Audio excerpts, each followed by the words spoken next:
Dan pemirsa, tidak kuat menahan beban kendaraan saat melintas di jalan menanjak, truk dengan plat polisi BG 8815 UJ tiba-tiba mundur dan menabrak kendaraan di belakangnya.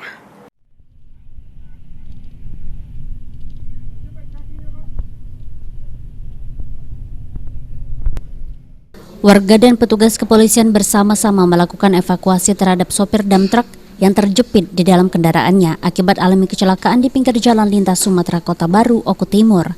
Dalam proses evakuasi berjalan alot karena truk yang mundur dan menabrak dam truk terlalu berat untuk ditarik.